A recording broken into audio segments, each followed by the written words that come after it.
Coming up next on Security Now, it's me, Jason Howell, filling in for Leo Laporte this week, but you've come for Steve Gibson, and he is here to deliver. He talks all about Facebook's major data leak and what's going on there. It happened a couple of years ago, but now all that data is out. You were warned. Also, a threat to Call of Duty cheaters, the cover-up at Ubiquiti, and just how much do these devices that we have in our pockets, how much are they sharing our data? Well, Steve has all the numbers to share with you next on Security Now.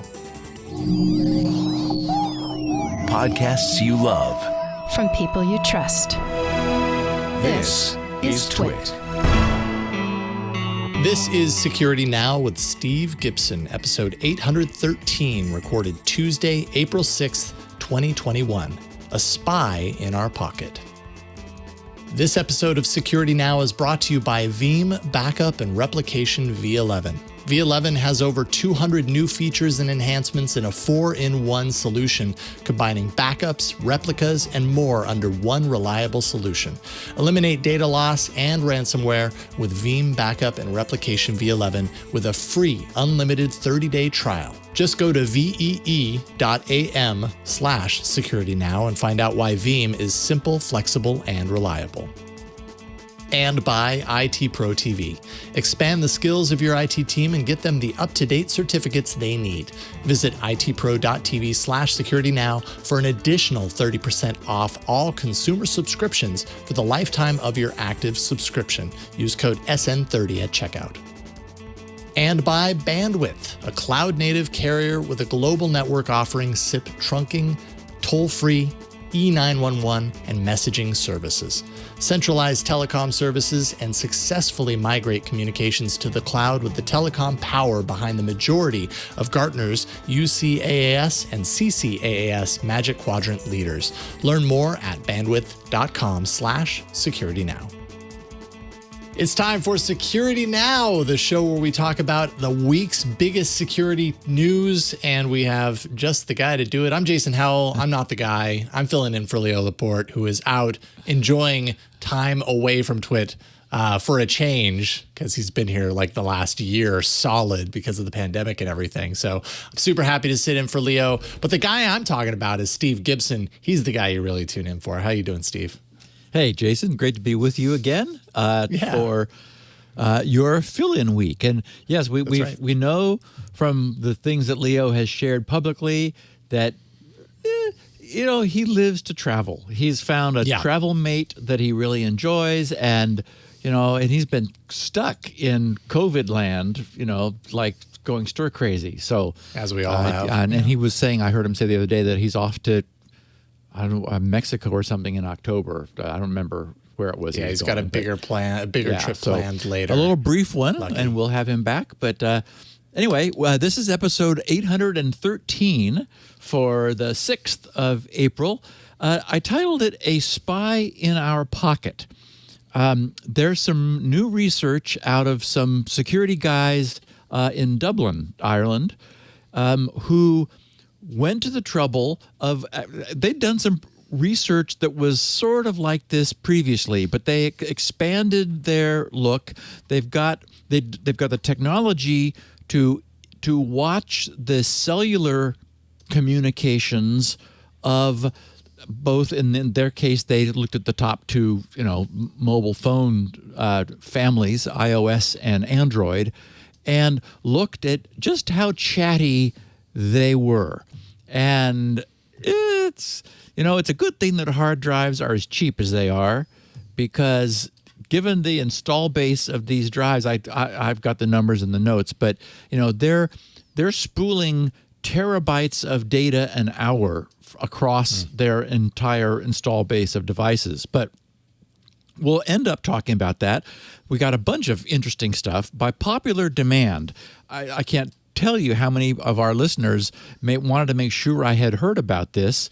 We've got the big cover-up at Ubiquiti. I'll be talking about that a little bit later, and why all of our listeners were saying, hey, Steve, did you know about this? We're also going to look at the consequences of the personal data of 533 plus million Facebook users just a few days ago appearing on the net for free. And also, happily, how to tell if you might be represented there. We're going to look at another water treatment plant break-in that had a very different outcome than the one in early February in Florida. Also, we look at new moves by Google to further lock down Android against abuses of its original permissive by design API services. You know, they wanted it to be the alternative. It's going to be open. Everybody's on the same side. Well, not so much. So we've seen a succession of tightenings that they've had to do, and we're going to talk about another one today. We also are going to look at, because all of the tech press was just all over this story, the new threat to Call of Duty cheaters, and also another set of serious vulnerabilities in QNAP NAS devices, which I try not to talk about because there's so many of them, sort of like ransomware. But anyway, we have to, because QNAP is just bad. Then, after sharing one catchy tweet that as a coder I really appreciated, we'll wrap up by talking about the research from Ireland into the fact that we really do have spies that we carry around in our pockets, and just what's being spied on. Oh, and we have a terrific picture of the week. So I think another great podcast for our listeners. Absolutely. And let's just get this out on the record right now. You didn't fill this rundown with Android stories because I'm on today. This is just the way the news chips fell. It's the powers that they're inscrutable. Somehow, Mr. Android is here on an Android-heavy episode of Security Now. I lucked out. Right on. Well, we've got a whole lot of great stuff to talk about. Thank you, Steve, for that. Let's kick things off by taking a break, first of all, and then we can get into the picture of the week and everything that follows. This episode of Security Now is brought to you by Veeam. Veeam is the leader in backup solutions that deliver cloud data management through a single platform. That's so that you can monetize, backup, accelerate your hybrid cloud, secure your data. You can do that all with Veeam's solutions. They are simple to install, simple to run. They're flexible enough to fit into any environment, and they're always reliable. That's everything you need right there. The new Veeam backup and replication V11 eliminates data loss and ransomware while helping you save 20 times on your long-term archive retention costs. The 4-in-1 solution combines backup, replication, storage snapshots, and now continuous data protection under a single platform that's delivering faster and more flexible data protection, as well as recovery and retention options. V11 unlocks unprecedented resiliency for any size business, offering over 200 new features and enhancements. Just a couple of the top ones that they offer. Continuous data protection. So that's solving the problem of meeting both internal and external SLAs, which can be, pretty expensive for IT leaders. The cost of the technology, its complexity, it often requires personnel training and time to build proficiency. Well, Veeam helps eliminate downtime and minimizes data loss for your tier 1 VMware workloads. It has a built-in CDP, and you're going to achieve immediate recoveries to the latest state or your desired point in time if you so choose. Your data also stays safe. Ransomware stays out. Veeam V11 helps you secure and recover your backup data with the confidence that you need for its entire life cycle. 95% of Veeam customers experience little to no financial impact at all due to ransomware attacks. So you can basically stop ransomware in its tracks and ensure backup compliance and safeguard your recoverability with native immutability for your backups as well. 20 times less cost for long-term retention with immutability. So large portion requires management across performance, capacity, and archive storage. Veeam offers intelligent data life cycle management for backup copies, and you can reduce the cost of long-term data archival and retention and achieve end-to-end backup lifecycle management with Veeam capacity and archive tiers. Veeam powered backend as a service and disaster recovery as a service, which means 91% of IT organizations, they've increased their reliance on cloud services post-pandemic, and Veeam partners with a global network of cloud and managed service providers in more than 180 countries to architect, deliver, and optimize the backend as a service and disaster recovery as a service that's powered by their cloud-ready data protection capabilities. And Azure Backup and Recovery, Azure native backup and recovery, that's all now built in to the very same platform you use for virtual and physical data protection in V11. So you can unify backup, recovery, and management of all data into one common control plane. Veeam Backup and Replication actually eliminates these complexities and breaks down the barriers to rapid cloud adoption. With more than 400,000 customers worldwide, including Puma, Welch's, and Deloitte, Veeam was named a leader in the 2020 Gartner Magic Quadrant for the fourth time for providing backup that goes beyond legacy platforms to provide reliable backup, monitoring, analytics, automation, and orchestration.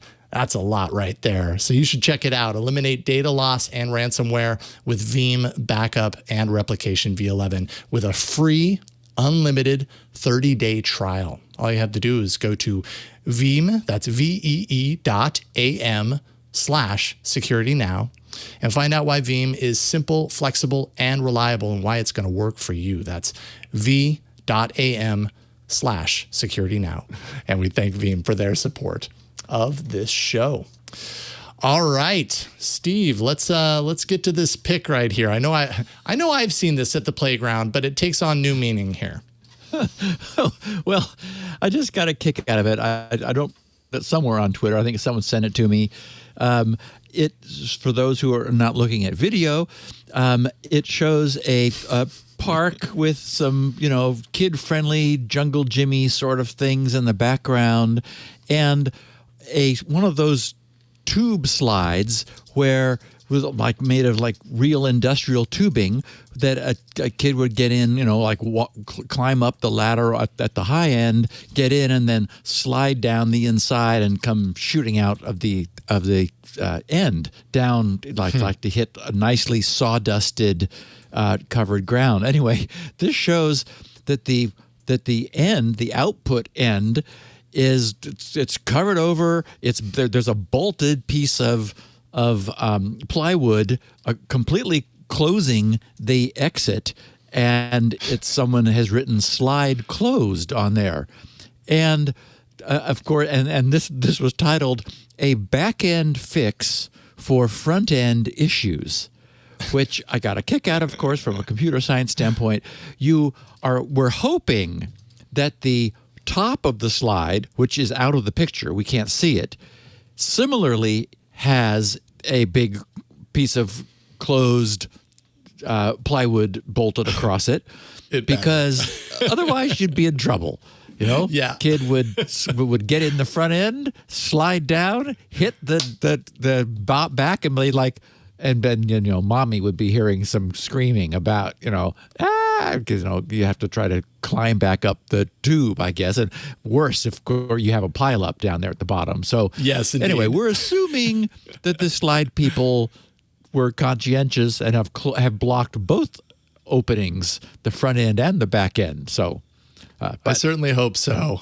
Although looking closely at this slide, yeah, it really does. We don't know for sure based on the picture, but looking closely at this slide, I see down at the bottom there's a little notch. So at least if you get locked in there, you're not going to run out of air.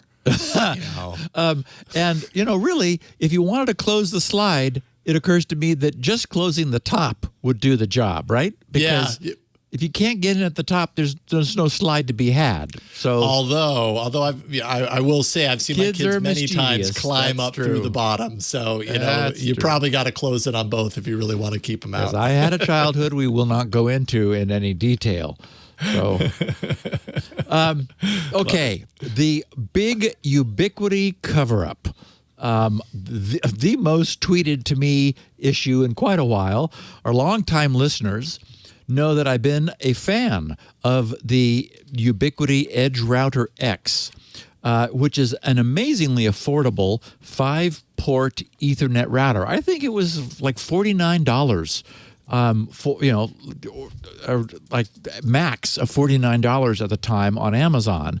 And the thing that drew me to it was that its 5 interface ports were actually individual NICs, actually, network interface controllers. It wasn't a router hooked like a 1-port WAN and then 4 ports of LAN, where they were actually just a digital switch. So that, for example, that they were all related to each other.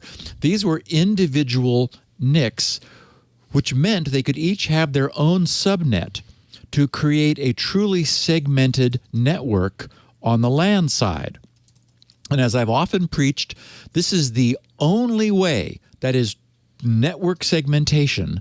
And yeah, you can potentially use a VLAN, but it's it's a little more tricky to do that. So this is the way to create a secure environment on today's LAN. With many of our IoT devices, immediately upon hooking them up, phoning home to Chinese cloud services, there can be no true security if those devices are allowed to sit on the same network as the families or small businesses' LAN. You're sooner or later, we're going to be talking about this on the podcast. So IoT devices must be given their own isolated network.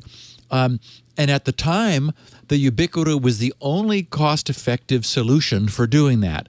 Today, a feature of more modern consumer Wi-Fi routers is to have 1 or sometimes 2 guest channels which support explicit inter-network isolation.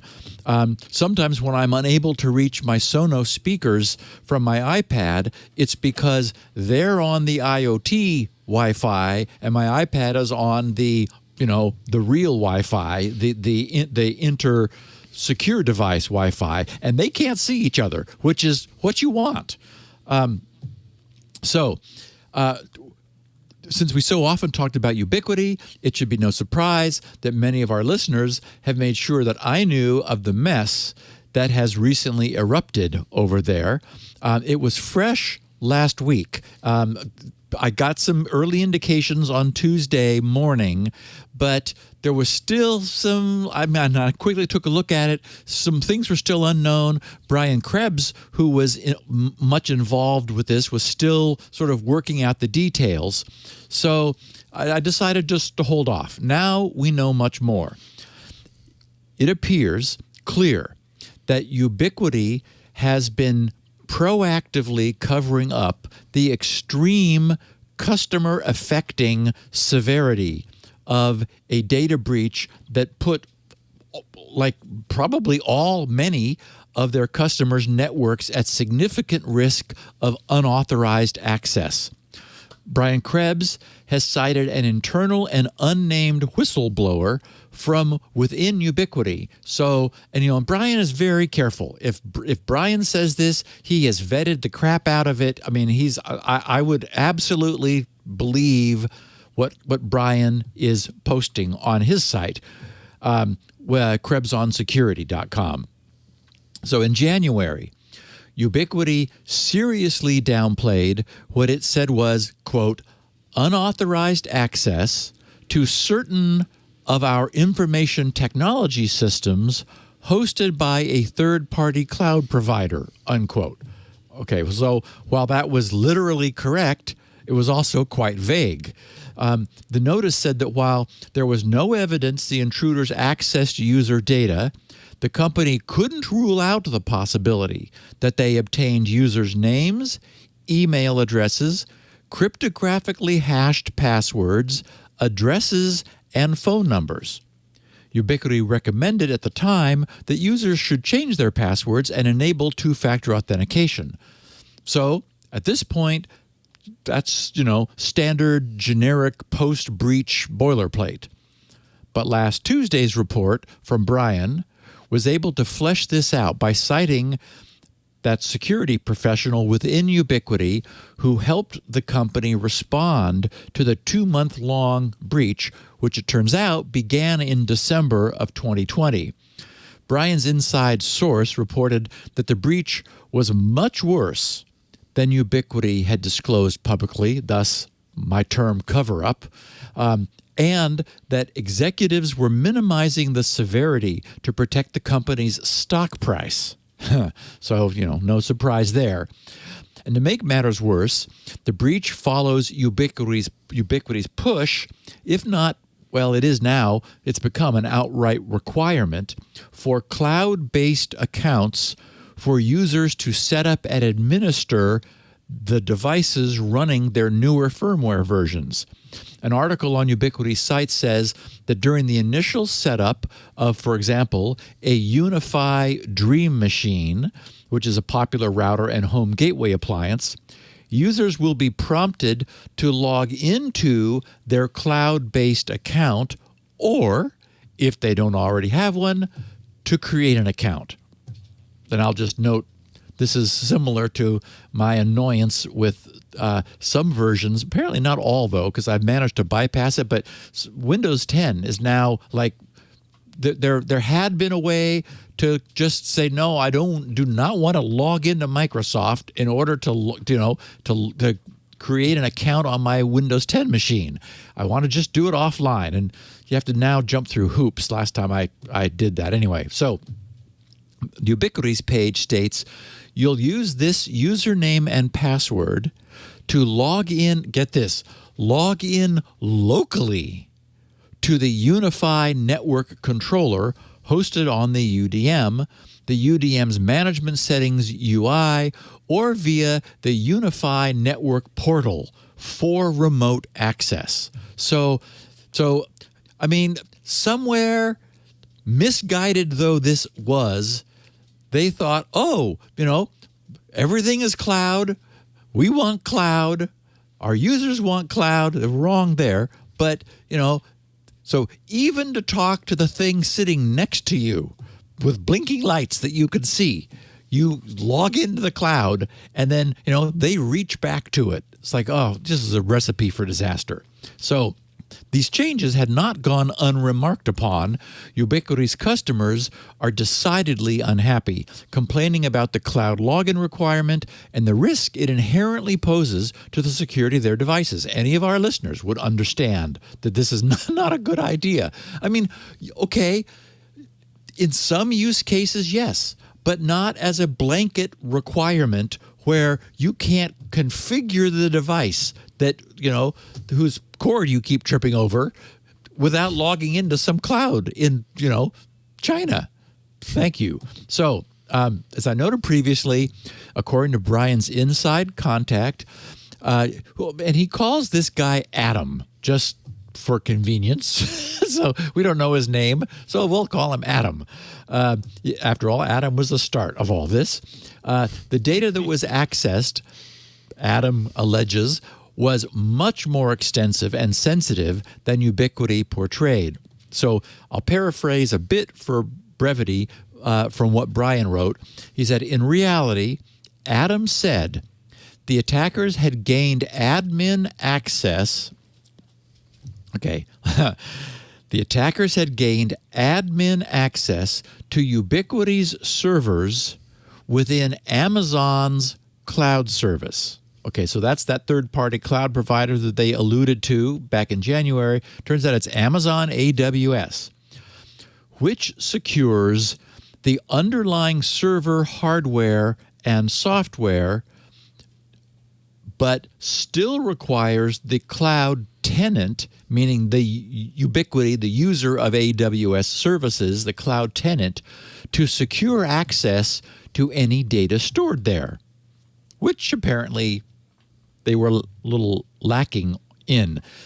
They were able to, the attackers, were able to get cryptographic secrets for single sign-on cookies and remote access, full source code control contents, and signing keys exfiltration. In other words, full admin access rights. Adam says the attackers had access to privileged credentials that were previously stored in the LastPass account of a Ubiquiti IT employee.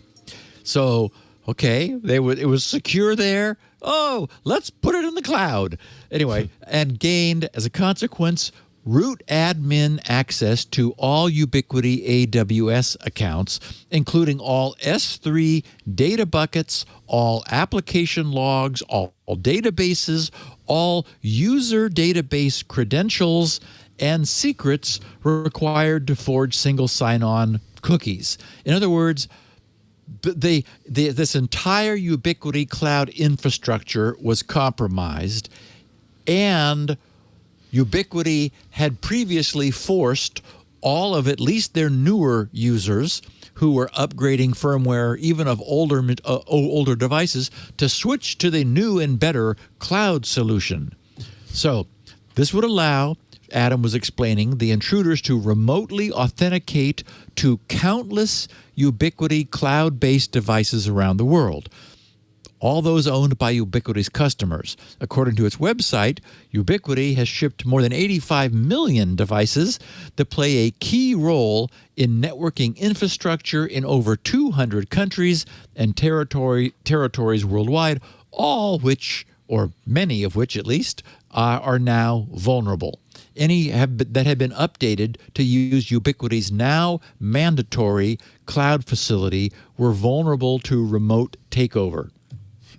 And even after all this, Ubiquiti continues spewing the corporate line.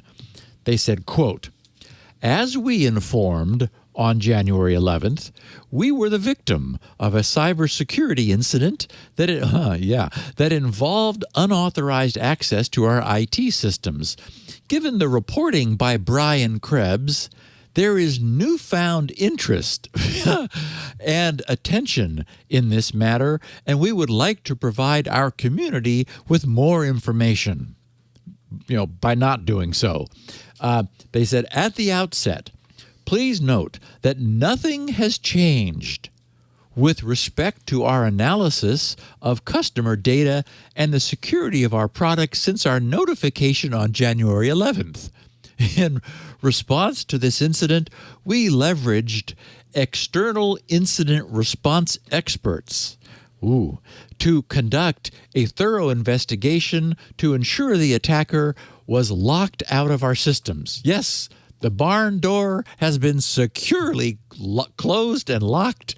There's nothing in the barn, but boy, is our barn secure. After they were rummaging around and took everything for 2 months. These experts, they continue, identified no evidence that customer information was accessed or even targeted. Okay? The attacker, who unsuccessfully attempted to extort the company by threatening to release, that information that apparently wasn't stolen in the first place. Okay, I'm sorry. By threatening to release stolen source code and specific IT credentials, never claimed to have accessed any customer information, though having it all. This, along with other evidence, is why we believe we believe that customer data was not the target of or otherwise accessed in connection with the incident. At this point, we have well-developed evidence that the perpetrator is an individual with intricate knowledge of our cloud infrastructure. As we are cooperating with law enforcement in an ongoing investigation, we cannot comment further. All this said, as a precaution, we still encourage you to change your password if you have not already done so, including on any website where you use the same user ID or password. We also encourage you to enable two-factor authentication, maybe you should use 3, on your Ubiquiti accounts if you have not already done so. So, okay. Our takeaway for the podcast is that Ubiquity's skeptical customers were 100% correct to object to upgrades of their system's firmware, which offered them no alternative other than to manage their own local devices through an online cloud service. That's insane. And this meant that all of these devices were now vulnerable to remote access compromise, though they had never been before this, cloud centralization. It was clearly wrong-headed from the start. Anyone using these cloud-attached Ubiquiti devices should obviously have changed their passwords at the first inkling of this. And certainly, I agree with the advice, use two-factor authentication if you can't get three, if you haven't already done so. And given that intruders into Ubiquiti's network had access to single sign-on cookies and secrets enabling remote access, including signing keys, it would also be a good idea, annoying though it is, to delete any access profiles associated with any of those devices. Make sure the device is using the latest firmware, and then recreate profiles under brand new credentials. And of course, as always, remote access should always be disabled unless it's truly needed. We're going to be running across many things during this podcast where stuff is being done just because it can be. And, that's not security. That's not secure. So, anyway, that's the story on Ubiquiti. And yes, I'm up to speed, and I'm certainly disappointed in them.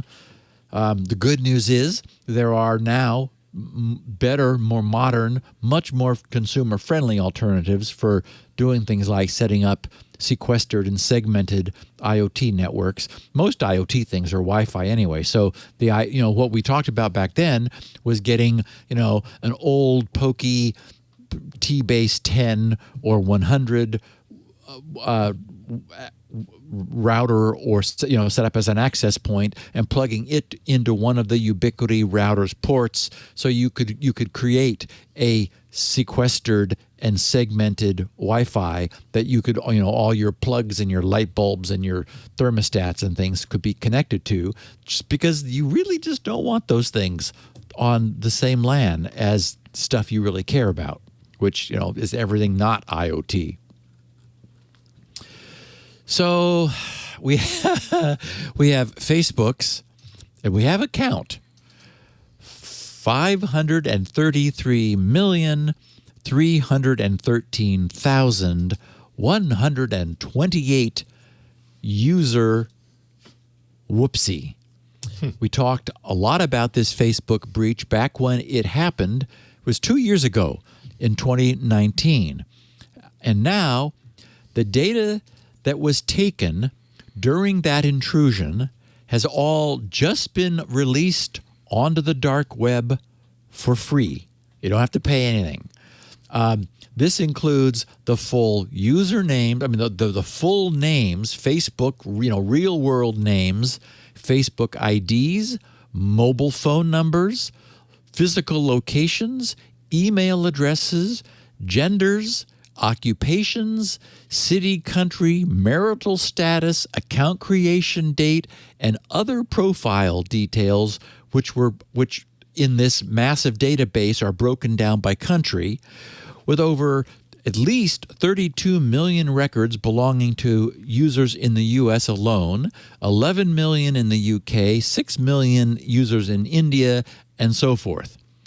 So when I saw this, I thought, you got to love it that Facebook has a position there titled Director of Strategic Response Communications.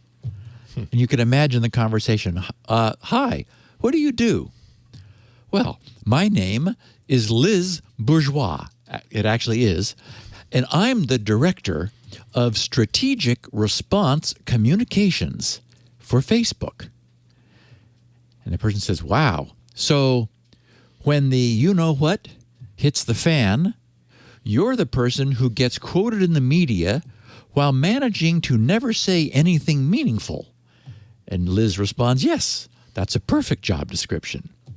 So in this case, Liz said, quote, "This is old data that was previously reported on in 2019. We found and fixed this issue in August of 2019. Oh, okay. Well, so the data is old. Then what? That creaky old data must no longer apply, right?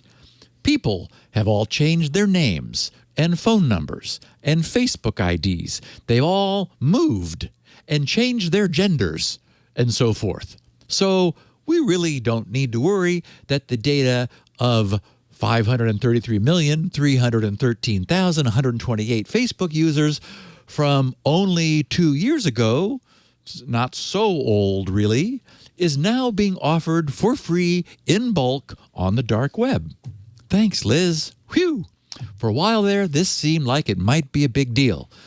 And that was, by the way, a beautifully executed strategic response. Very strategic. That's why she is the director of strategic response communications. Yes, you want. Put that at the top of your resume for your next position of that same title. Someone named Liz Bourgeois to be in charge of your strategic response.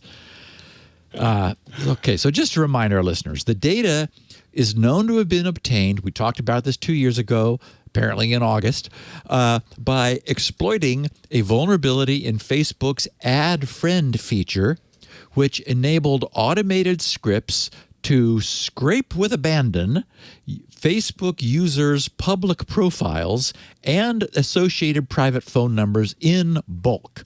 It's true that the leak was fixed. And at the time, I remember being somewhat sympathetic to the complexity of doing what Facebook was doing.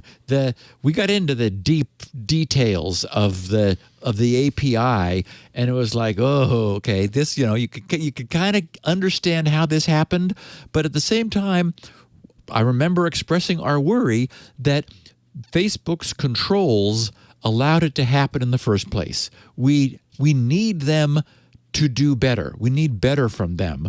And I suspect that, for Liz, well, she's likely a lost cause.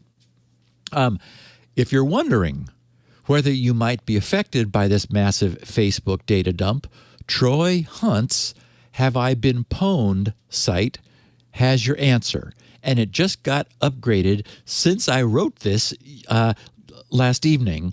So, and I have the update. Troy Hunt, and thanks to Simon Zarafa, whose tweet I saw just before the podcast, Troy Hunt has a long tweet thread on Twitter about his recent addition of the leaked Facebook data appearing on the web. I've got a link to the tweet if you're curious, and it's on the screen. Thank you, Jason, or producer, whoever's doing this. The upshot is that the data appears to be not only incomplete, but sparse when it comes to Facebook user email addresses, which is what Troy's Have I Been Pwned site is currently set up to cross-reference. Of the 533 plus million Facebook member records, only 2.5 million include an email address. What we really want in this case is a phone number, which is far more highly represented in the data. Troy yesterday indicated that he's exploring the possibility of allowing users to search on their phone numbers. Okay, since then, it happened. He says in his most recent posting over on TroyHunt.com, he said the Facebook phone numbers are now searchable in Have I Been Pwned. He said the headline is pretty self-explanatory, so in the interest of time, let me just jump directly into the details of how all this works. There's been huge, he has in italics, interest in this incident. And he said, I've seen near unprecedented traffic to Have I Been Pwned over the last couple of days. Let me do my best to explain how I've approached the phone number search feature, or if you're impatient, and then he has a link. He says, what's changed? And I'll just share the top of this. He said, I'd never planned to make phone numbers searchable, and indeed, this user voice idea sat there for over 5.5 years without action. My position on this was that it didn't make much sense for a bunch of reasons. First, phone numbers appear far less frequently than email addresses. Second, they're much harder to parse out of most data sets.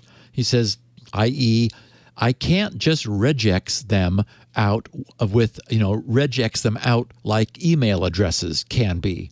And three, they very often don't adhere to a consistent format across breaches and countries of origin. Right.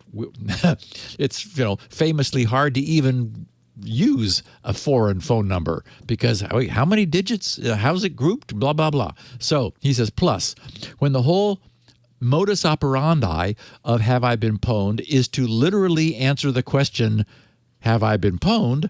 So long as there are email addresses that can be searched, phone numbers don't add a whole lot of additional value.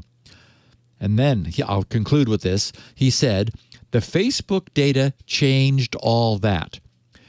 There's over 500 million phone numbers, but only a few million email addresses. So greater than 99% of people were getting a miss when they should have gotten a hit. The phone numbers were easy to parse out from mostly well-formatted files. They were also all normalized into a nice, consistent format with a country code. In short, this data set, it was pre-processed by Facebook, after all cleaned up and made searchable. This data set completely turned, he said, all of my reasons for not doing this on their head. So anyway, have I been pwned.com. You can now put your phone number, what you had then, what you have now, various phone numbers, and see if you get any hits on that data. So once again, thanks to Troy for this. Yeah, that's good. I haven't been on Facebook in a while, and nothing comes up as being pwned. So yay, I did it this time. That's what you want. And what I want is a sip of water, Jason. So I'm going to take all right. Let's take a break here, and I'm going to wet my whistle. Absolutely. You do that, and we'll take a break, and we'll thank the sponsor of this episode of Security Now, and it is IT Pro TV. You already know how awesome it is to watch tech content and listen to tech content about something that you love, right? Technology. Well, IT Pro TV is that, but for IT. It's awesome stuff. Whether you run a business, whether you're looking to be employed, you know that you constantly have to stay up to date on all the latest trends in your particular field of expertise. Well, the same goes for IT teams. So you can build your IT team to be ready for any challenge using IT Pro TV. Not only can you get your team the most recent certificates and training in IT, but you can also make sure that they stay on track. There's a whole system built out with IT Pro TV so you can track your team's results, which ultimately means you can prove your ROI of your training spend with the Pro portal. You can manage your seats, assign and unassign team members, and access monthly usage reports as well. And, all sorts of other metrics along there as well. Logins, viewing time, courses viewed, tracks completed, and more. So you know exactly how much your team is learning or how much they're ingesting through the content at IT Pro TV. You can easily manage those teams as well, managing subsets of users or teams. You can provide them with customized assignments, monitoring progress along the way, reporting on usage of the platform. Those assignments can be full courses or possibly individual episodes within courses. You can choose to download data in a convenient CSV format for more advanced reporting needs as well. And you can get advanced reporting. So you'll get immediate insight into your team's viewing patterns, into their progress over any period of time with visual reports. Those are dynamic reports that are actually updated weekly, monthly, and quarterly. And you can sign up for email alerts to be notified when reports are ready. Your team's detailed viewing activity is literally, it's at your fingertips in the CSV format again. You just download it for any report type and you've got it. Individuals and teams will have fun while they learn. There's 7 studios at IT Pro TV, more than 5,800 hours of engaging video training and fun edutainers. IT Pro TV is the best online IT training platform to keep your employees motivated. And IT Pro TV is focusing on Linux for the month of April, right? It's the beginning of April, so this is kind of Linux month. They're going to be having 2 Linux-related webinars and a Linux free weekend on April 17th through April 18th. So make sure and check that out. And if you've been checking out IT Pro TV's podcast Technado with Don Pizzette, they're actually celebrating their 200th episode of the podcast on April 22nd. And they're doing it with a live show. They're doing it with giveaways. You really don't want to miss it. You want to be a part of that.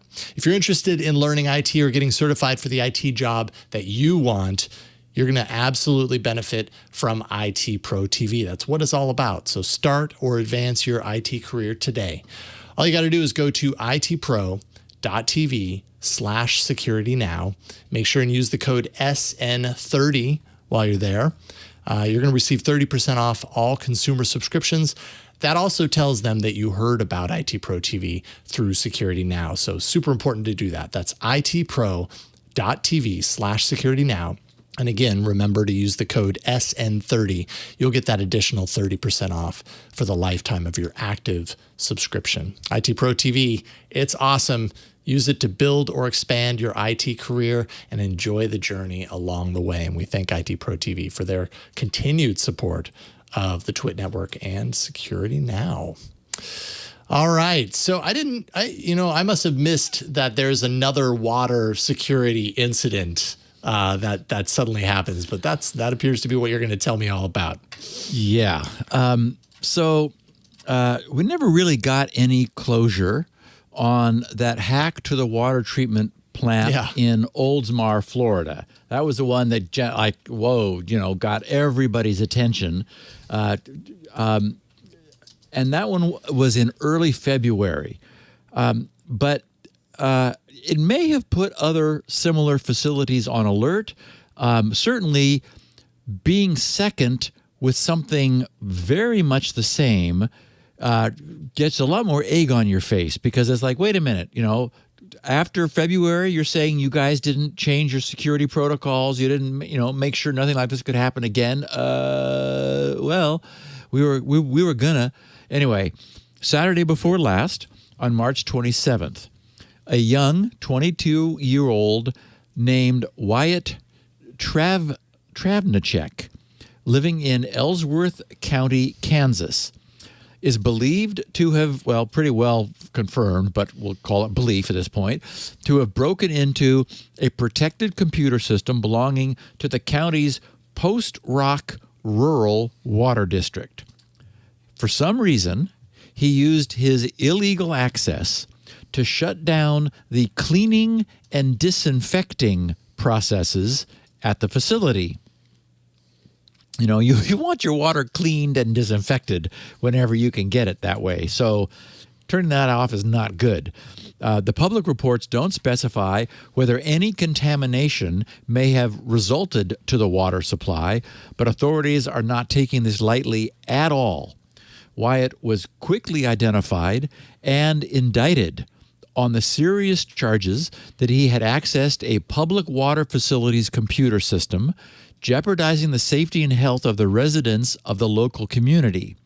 So Wyatt has been charged with 1 count of tampering with a public water system, and which is, I guess, a thing you can be charged with, and 1 count of reckless damage to a protected computer during unauthorized access, according to the Department of Justice. So Lance Ehrig, the special agent in charge of the Environmental Protection Agency's, our EPA's, Criminal Investigation Division located in Kansas, said, quote, "By illegally tampering with a public drinking water system, The defendant threatened the safety and health of an entire community. EPA and its law enforcement partners are committed to upholding the laws designed to protect our drinking water systems from harm or threat of harm. And we're all glad for that. He said today's indictment sends a clear message that individuals who intentionally violate these laws will be vigorously prosecuted. So Lance's comments suggest that there might be some embarrassment factor and reaction over no one having been identified and held accountable for the previous very high-profile headline-making event in Oldsmar, Florida. Wyatt's indictment does not specify whether his attack was successful nor how it was detected. But if Wyatt should be found guilty, he faces up to 25 years in federal prison and a total fine of $500,000. The other salient fact here is it turns out Wyatt was not some naive, opportunistic, post-teenage hacker. The indictment tells that he was previously employed by the Water District, and his employment capacity required him to remotely log into the Water District's computer system on a regular basis. So he knew what he was doing and how to do it. He quite deliberately shut down the water cleaning and disinfecting process at the facility, which, I don't know, at least in my mind, seems extra creepy and far less prone for sympathy. At the same time, this also suggests that the water officials at that facility also failed to properly secure credentials by not proactively removing Wyatt's remote access account after he left. They said on whatever terms he was no longer an employee there, and he was still able to access the computer remotely. Duh.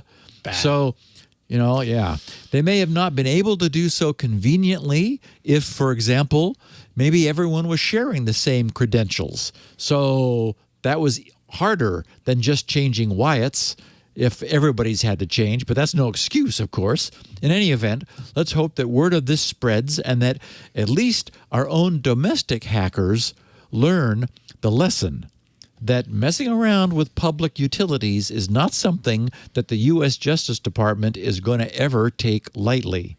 I think that seems clear. Yeah, and reasonable. Yeah, absolutely. That's crazy. You're an ex-Waterworks employee who logs in and shuts down cleaning and disinfecting. I mean, okay, come on. Why are you doing this? Enjoy the water in prison, Wyatt. Oh, yeah. So now here we are, Jason. Android.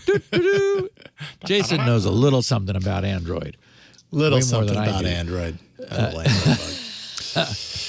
Yes, what you got, Steve? So on the Android platform, apps have always been able to detect the presence of specific apps, even collecting a full list of installed apps through the Query All Packages privilege. And what's more, apps can be set to receive OS notifications when a new app is installed. That feature, I have to say, really has the smell of, hey, wouldn't it be neat if we let apps be informed when other apps are installed? Just think of all the cool things you could do with that. Unfortunately, as we frequently see, cool things you could do is often quickly turned to the dark side. It doesn't take a rocket scientist or even a computer scientist to observe that this wide open facility would provide yet another means for fingerprinting devices and profiling their users. And it's not just theoretical. 7 years ago, back in 2014, Twitter began tracking the list of apps installed on users' devices as part of its App Graph initiative with an aim to deliver tailored content. And the digital wallet company MobiQuick was also caught collecting information about installed apps in the wake of a data breach that just recently came to light earlier this week. Excuse me. And a study published by a team of Swiss researchers 2 years ago in 2019 concluded that, quote, free apps are more likely to query for such information and that third-party libraries are the main requesters of the list of installed apps. The Swiss researchers said that, quote, as users have, on average, 80 apps installed on their phones, most of them being free, there's a high chance of untrusted third parties obtaining the list of installed apps. And a year ago, in March of 2020, another academic study found that 4,214 Google Play apps stealthily collected a list of all other installed apps to allow developers and advertisers to build detailed profiles of users.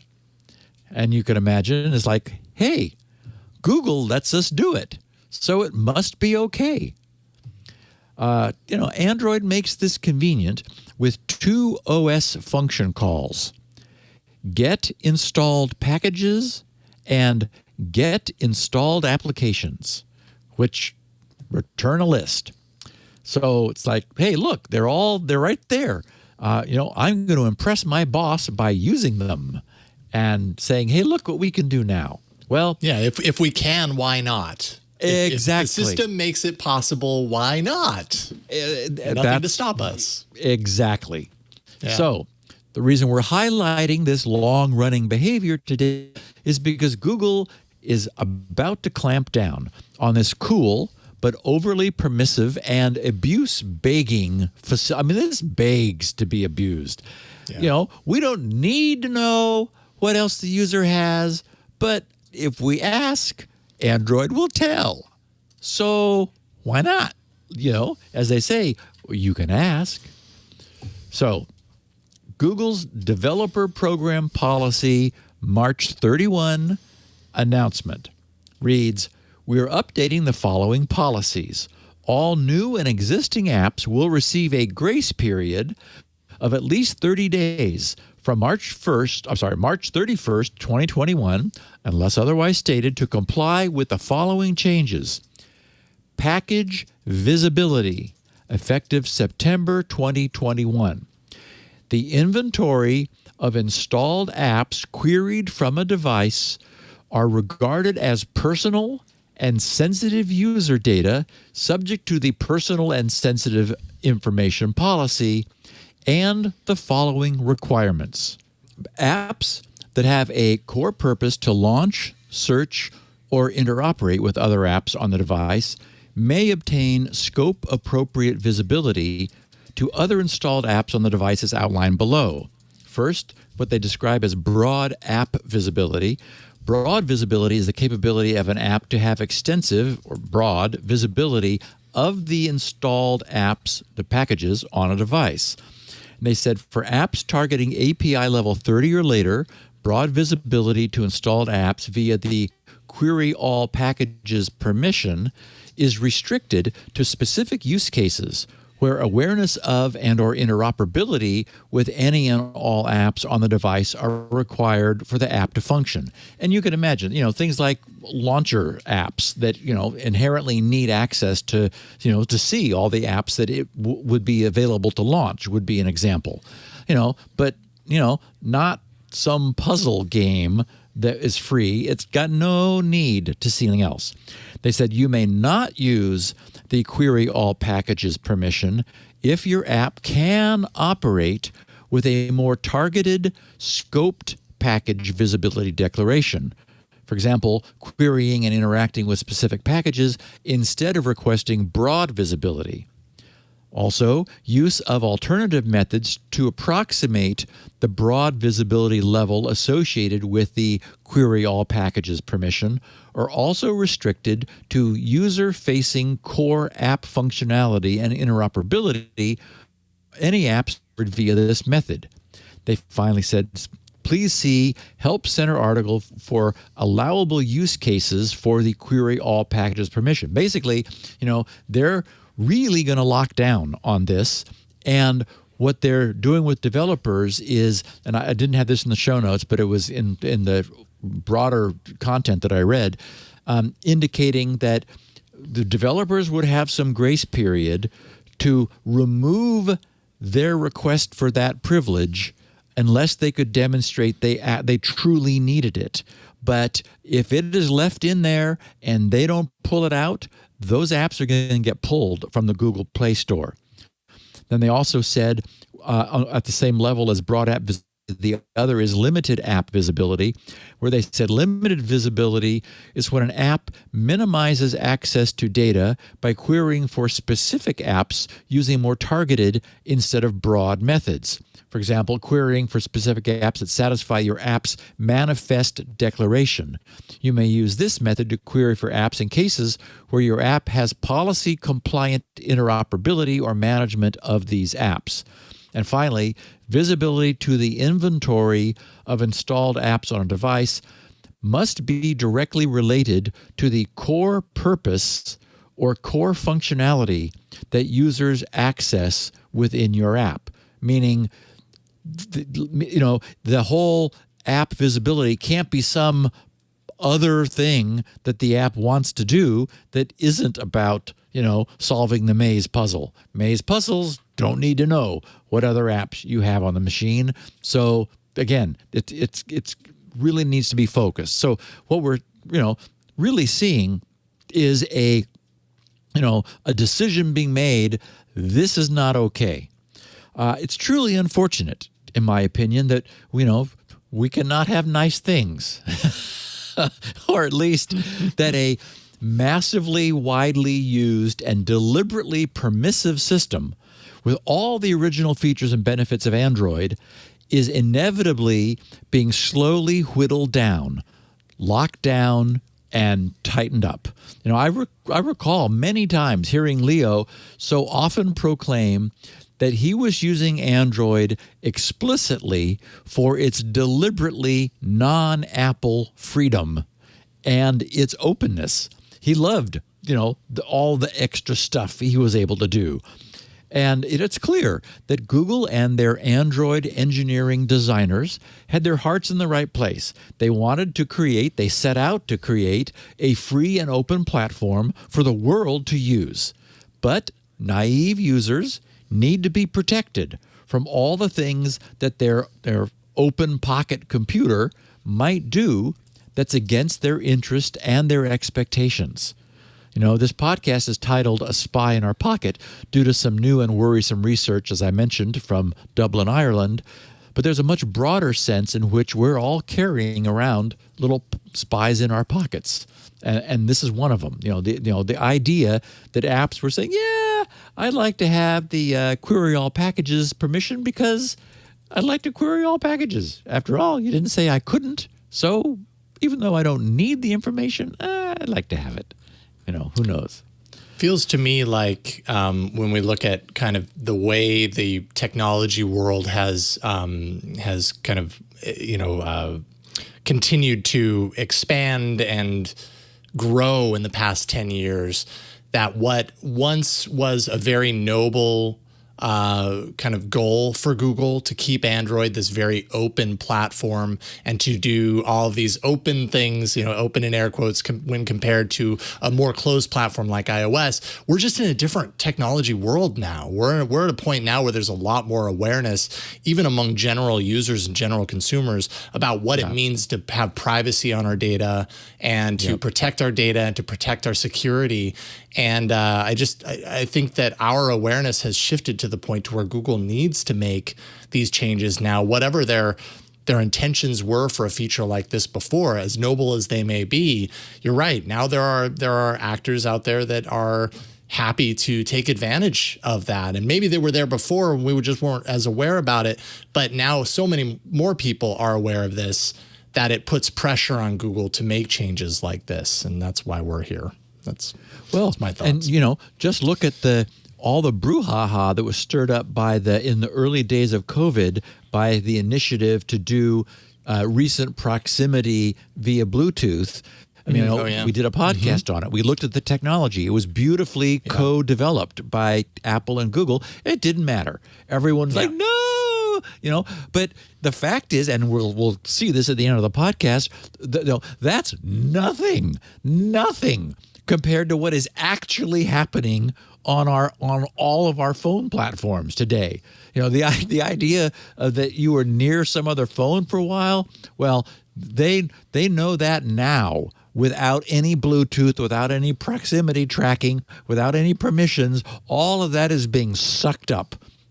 So, if they made a mistake, and I'm not saying it was a mistake, because of course they had to tell us, but it was just saying we're going to have this feature to our phones to, for the benefit of the world. No.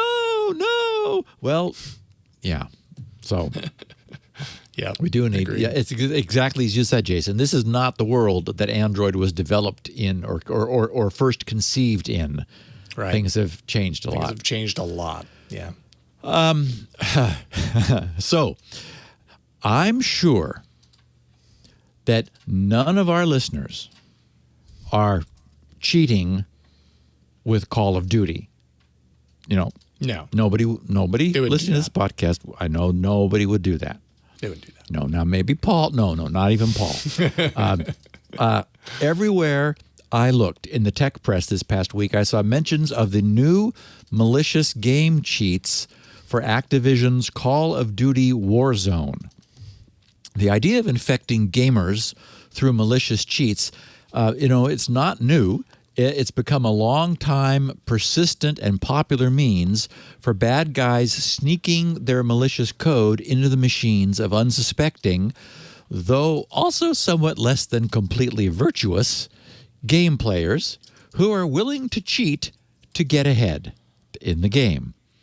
Still, malware is malware, and the need to obtain an edge, even if not ethically, is inducing gamers to drop their system's built-in protections.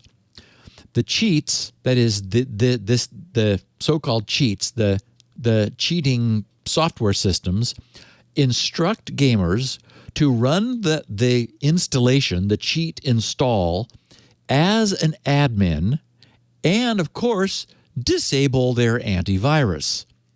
And that's interesting because the gamer knows they're downloading and attempting to run something that's shady in the first place. So to them, it might make sense that they would need to give the installer admin rights and, of course, disable their antivirus system upon which they would otherwise be depending.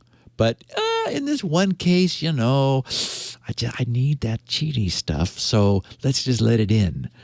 And as we know, while these voluntary circumventions are often needed for a cheat to work, they also then make it easier for malware to survive reboots and go undetected. And what's actually being installed often is remote access Trojans, so-called rat malware, that opens up a connection off to Russia or wherever and gives the people who perpetrated all this access to those machines. So, and with all of their guard being down, users won't get warnings of the infection or that software is seeking heightened privileges because they gave the privileges to them to start with. So Activision noted in their report by writing, while this method is rather simplistic, that is, asking for what you want, it is ultimately a social engineering technique that leverages the willingness of its target, players who wish to cheat, to voluntarily lower their security protections and ignore warnings about running potentially malicious software. Activision also provided a long list of Warzone cheat engine variants that installed malware of all descriptions. And why are there so many? It's being distributed using the increasingly popular affiliate model. Activision's analysis indicated that multiple malware forums are regularly advertising a kit that customizes the fake cheat. The kit makes it easy to create versions of Warzone cheat engines that deliver malicious payloads chosen by the soon-to-be attacker who plans to offer it. The people selling the kit advertise it as an effective way to spread malware and, quote, some nice bait for your first malware project. So that's right, script kiddies. You don't have to understand this. You just set this up and turn it loose. The sellers have even posted YouTube videos that promote the kit and explain how to use it. So, turnkey cheatware for a super popular game packaged for repackaging by affiliates. It might not be worth that endless ammo or speed or invincibility.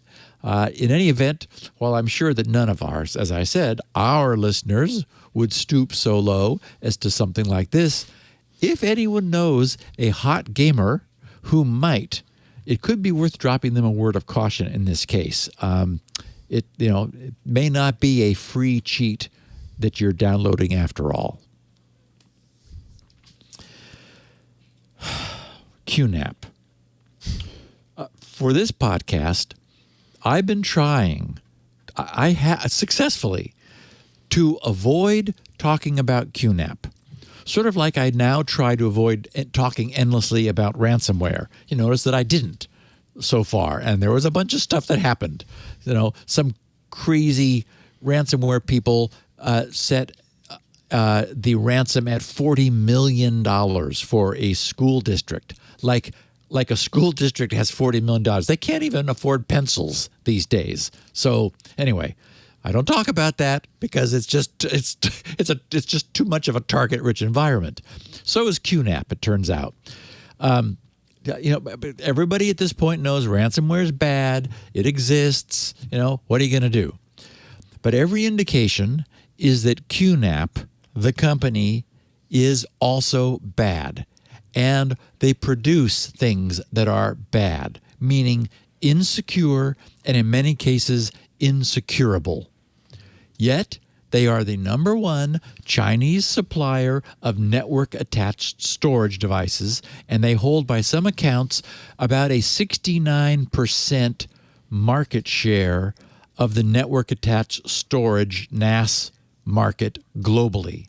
So, when something really bad happens and continues to happen, we have to talk about it.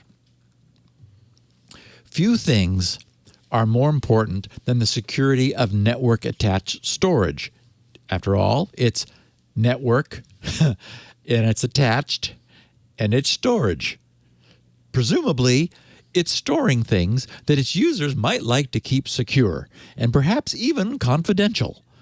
And given that the new attacks that we're seeing on networks and corporations are pivot style, where an attacker first gets into a device on a private network LAN boundary, which forms a bridge between the private LAN and the public internet, and then pivots to use that as the launching pad for attacks into the LAN network to which they now have access. It's not so much that someone's laundry list might become public as that an intruder can now leverage their position on these appliances to launch much more devastating and serious intrusions. So what happened this time? Security researchers at SAM Seamless Networks published their report last Wednesday containing news that they had been sitting on for months, as in 4 months, in an attempt to be responsible. But QNAP was not. SAM's report is titled, "New Vulnerabilities Allow Complete Device Takeover." I've edited and shortened it a bit for the podcast, but basically it reads, SAM's security research team is actively looking for vulnerabilities in IoT devices that have yet to be discovered in order to ensure our network security coverage is as accurate and up-to-date as possible. SAM's engine subsequently blocks such vulnerabilities from the first day of their discovery, often prior to the vendor resolving it. And I would say, yeah, if they're blocking on the first day of discovery, they're oftentimes way ahead of any vendors resolving it. They said, below is a summary of 2 recent vulnerabilities and their potential impacts that our research team discovered in a specific kind of NAS device made by QNAP. It's standard practice to report the discovered vulnerabilities to the vendor and allow for a 90 to 120-day grace period for them to resolve it prior to notifying the public. As seen in the timeline below, we followed the responsible disclosure procedure and immediately reported it to the vendor, especially as the impacts of their exploitation are significant.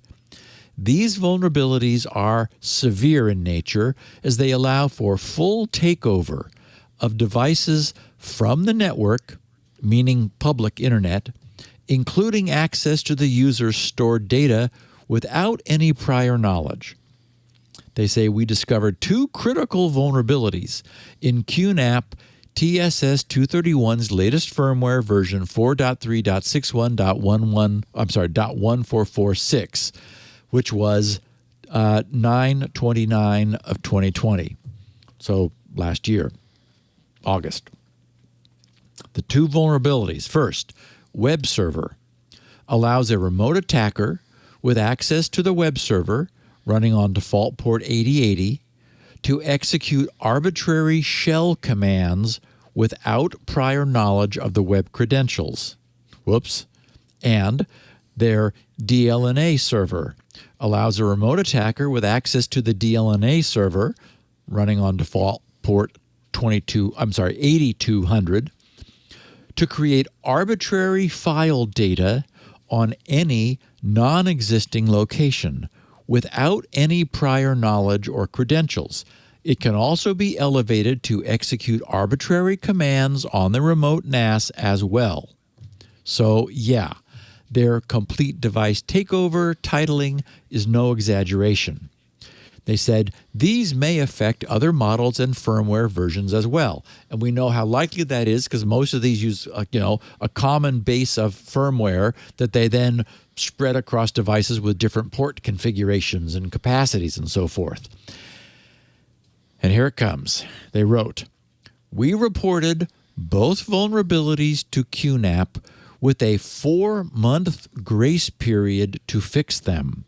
Unfortunately, as of the publishing of this article, the vulnerabilities have not yet been fixed. So after 120 days, nothing. They said, due to the seriousness of the vulnerabilities, and here I salute these guys, this has got to be the new protocol. They said, we decided not to disclose, even after 4 months, the full details yet, as we believe this could cause major harm to tens of thousands of QNAP devices exposed to the internet.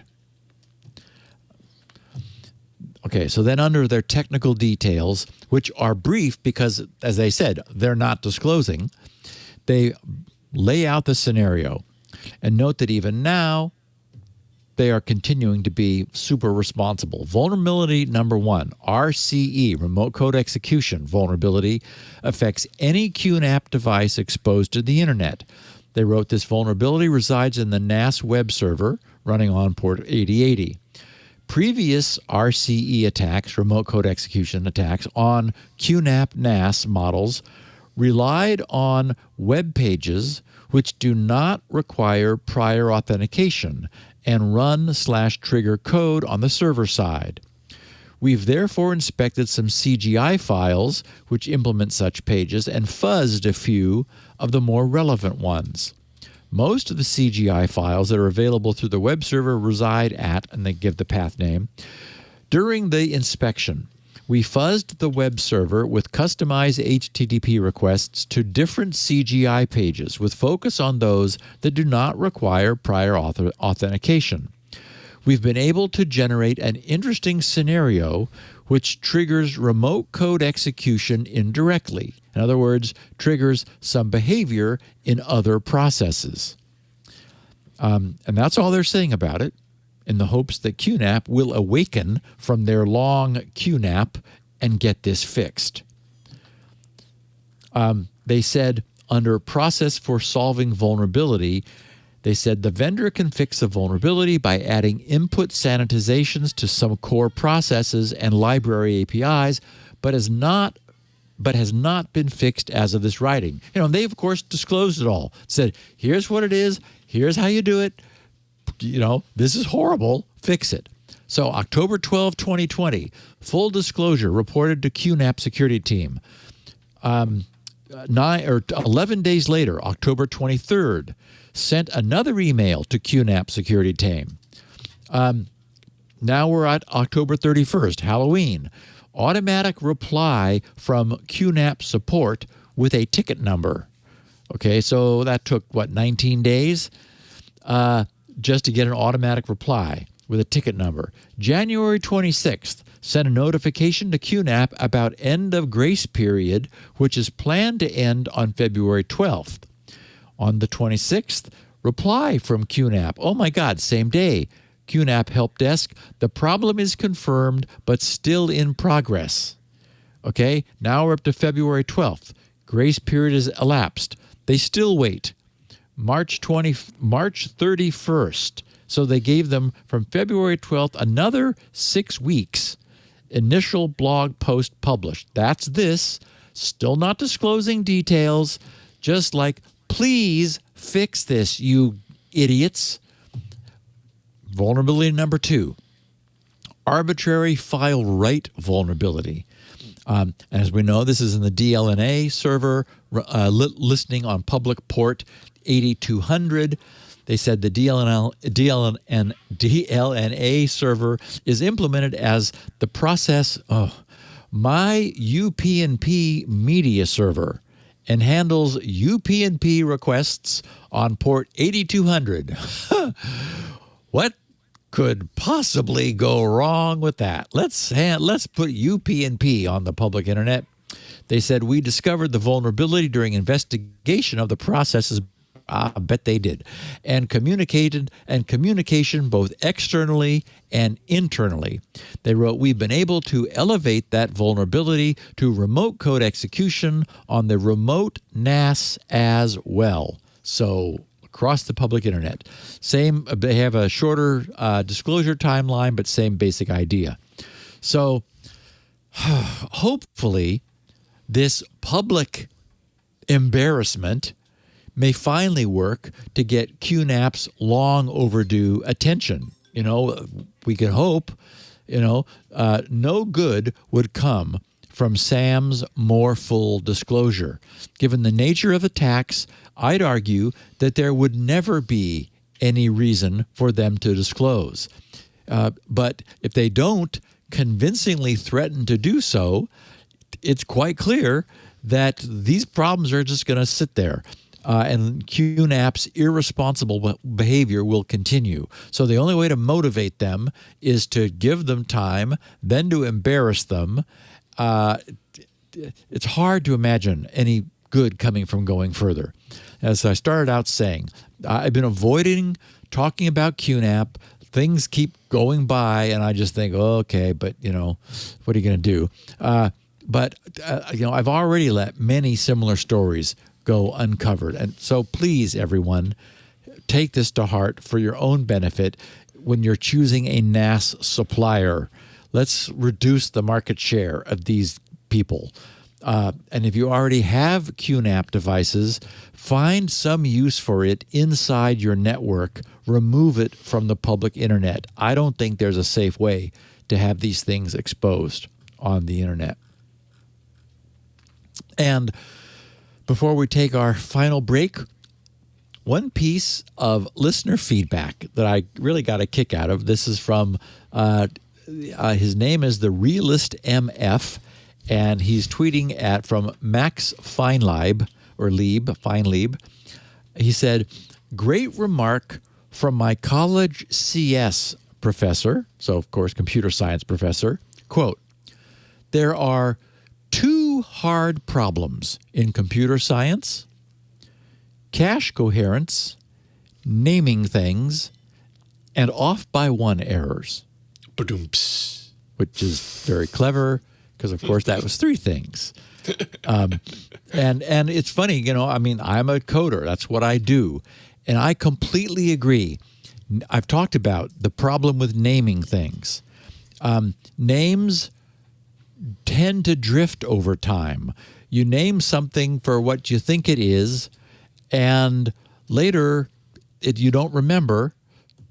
For a perfect example, you know, I'm deep into SpinRite 6.1 right now, and I saw that decades ago I was calling something a size. Well, like, you know, drive size.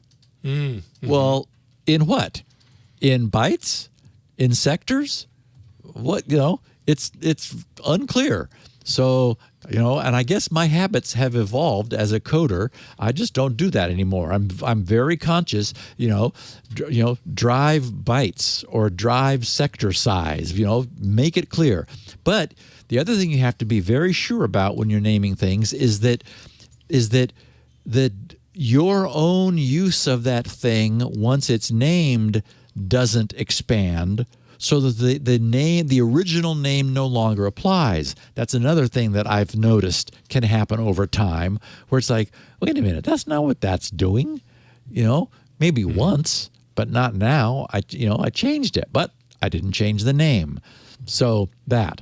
And then, of course, famously, off-by-one errors. Oh my God. I mean, what I do is I like resort to paper and pencil when I'm like needing to make sure that I'm like copying a range of bytes from here to there, especially if like the range is overlapping. I put my pointer here. Okay, now is it that many things? Like you know, the number of things between the start and the end index, you know, is not the difference between them.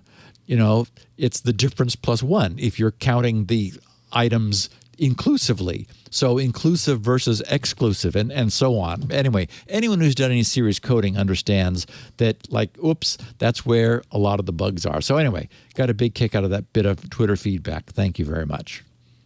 Awesome. And Jason, let's take our last break, and then we're going to talk about what the Irish researchers found in their pockets, which was, yeah. I only carry around a phone, so I'm safe. Or are you just glad to see me? Yeah. Ha! That's two jokes in the last 3 minutes on Security Now. Love it.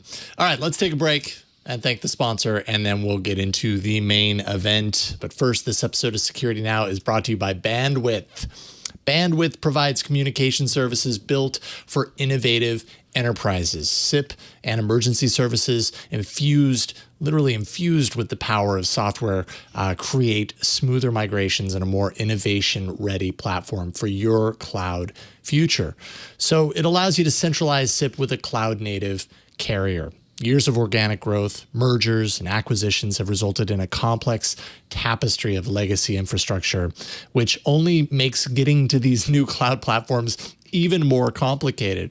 Centralizing SIP with a trusted partner is a critical first step, and Bandwidth's software-driven approach to SIP empowers enterprises with an unmatched level of control and visibility, which includes so many things: triggered or scheduled porting, real-time number ordering and provisioning, as well as call control features such as failover, call forwarding, and real-time reroutes. Solve for E911 needs. So capturing precise location information at call time, which is critical for your organization, but converting PRI lines and centralizing SIP can put an organization in jeopardy with accessing accurate location information and maintaining compliance with emergency regulations. Managing evolving regulatory requirements that are changing all the time, multiple offices, nomadic workers as well, with Bandwidth's emergency services built for the modern mobile workforce. And you can protect your enterprise and your employees with precise location information and easily add or change address information as well. And you can access a variety of options, including both static and advanced or dynamic E911 options. You can work with a network operator who is just easier to do business with. Everyone says they have great support, but we show it through our 98% CSAT score and consistent SLA attainment by their support teams. With Bandwidth's unmatched industry support, every customer receives named implementation specialists who's actually there to usher you through a tailored migration plan. You also get a dedicated team of porting experts so you can have an easy migration experience. A dedicated support personnel and industry experts to manage needs as you scale over time. You get 24/7 network monitoring assurance by Bandwidth's in-house network operations center. You get clear, always available escalation paths and customer-driven prioritization of support tickets. And you're there with good company, right? Zoom, Genesys, RingCentral, they all use Bandwidth. Bandwidth is everywhere. Duet for Microsoft Teams is for those enterprises who are contemplating migrating their telecom to Microsoft Teams. It's the only comprehensive solution for direct routing and Microsoft certified E911 available directly from a carrier. So simplify your Teams migration, save an average of 40% compared to Microsoft calling plans. Now, as the telecom power behind the majority of Gartner's UCaaS and CCaaS Magic Quadrant leaders, Bandwidth is best positioned to help your enterprise centralize telecom services and successfully migrate communications to these cloud platforms. So learn more, check it out for yourself, see what Bandwidth is doing, bandwidth.com/security now. That's bandwidth.com/security now. We thank Bandwidth for their continued support of this show. All right, the main event where Steve tells us why carrying around a phone in our pocket might not always be the best thing in the world, although it's kind of hard to put that genie back in the bottle. It's kind of what we do now and for so long. It's our habit. And that is what I conclude. But the journey is interesting. Yes. This week's podcast owes its title to the title of the research paper recently published by Douglas Leith's group at Trinity College in Dublin, Ireland. He's in the School of Computer Science and Statistics there. And I've mentioned before, I have a fond memory of sort of a fleeting memory of Trinity College from my visit to the Dublin chapter of OWASP in September of 2019 to demonstrate Squirrel to them. Lori and I watched the beautiful Trinity campus pass by. We were attempting to figure out how to open the doors of the Metropolitan Transit. We never did, so we missed our opportunity to walk around. Maybe someday. But in any event, Douglas titled his team's research paper, Mobile Handset Privacy, Measuring the Data iOS and Android send to Apple and Google. Now, needless to say, neither Apple nor Google are pleased about having a third party poking around into their devices' communications. They'd rather that no one did. But we're all familiar with the phrase, keeping them honest, which I think applies here. It's not at all that either of these behemoths are attempting to do anything explicitly nefarious.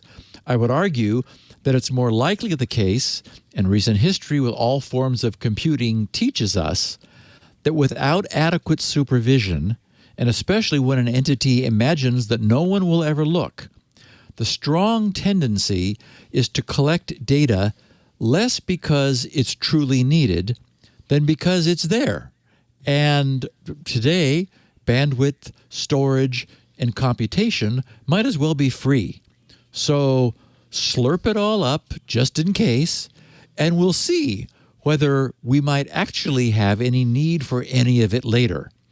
We were just talking about the case of the Android app packages installed. It's like, well, Android offers an API that lets me get a list of all the apps that are installed on the phone along with me. Why not use it? Right. Except Google says, no more. You need to prove you need it. In this case, they're not taking their own advice, but we'll get there. So I'll also note that one thing these researchers do is notice how this information could be used and potentially abused. Not accusing anybody of that, no, but they're seeing what is being collected. Against that backdrop, their paper's abstract summarizes what their independent analysis found. They said, we investigate what data iOS on an iPhone shares with Apple and what data Google Android on a Pixel phone shares with Google. We find that even when minimally configured and the handset is idle, both iOS and Android share data with Apple and Google on average every 4.5 minutes.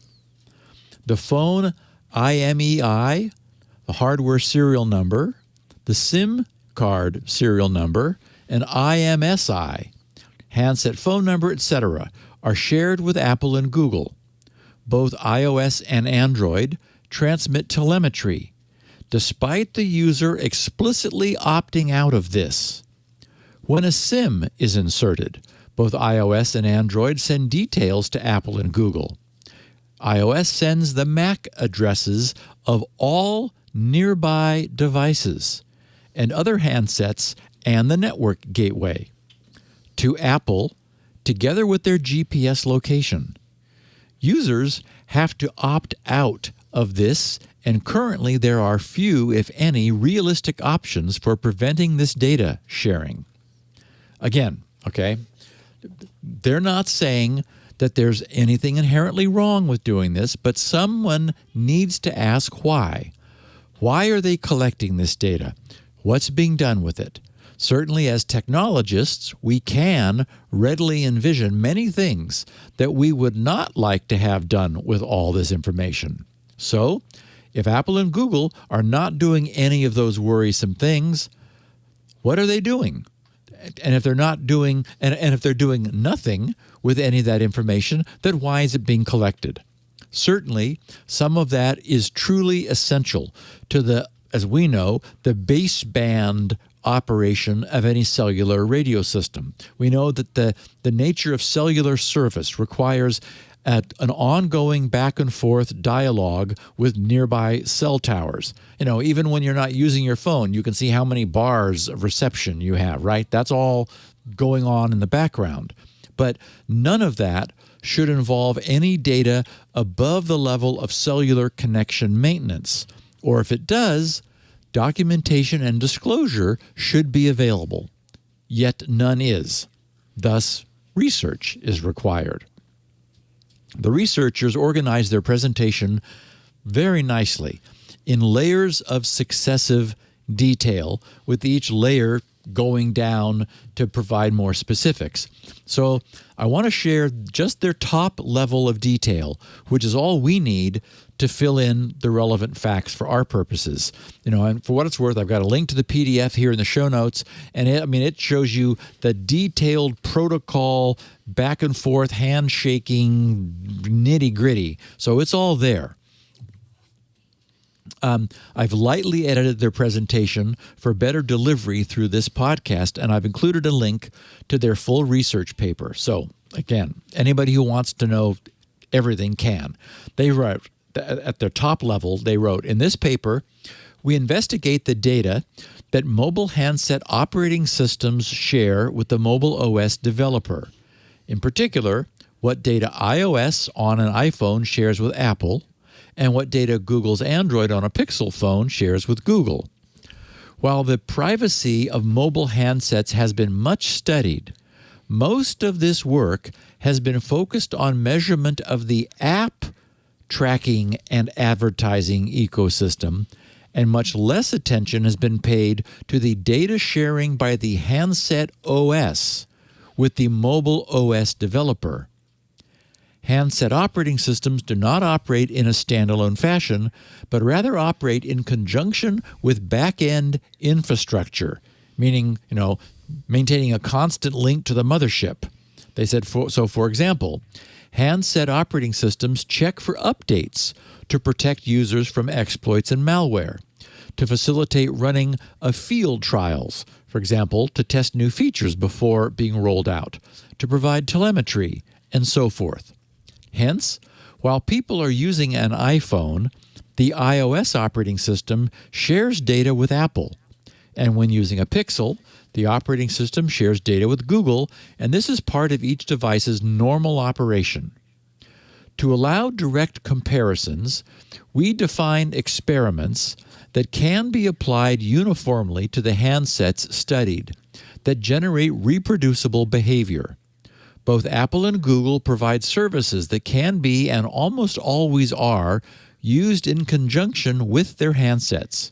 For example, Search, Siri, and OK Google, cloud storage, iCloud and Google Drive, maps and location services, Apple Maps and Google Maps, photo storage and analytics, Apple Photo, Google Photos.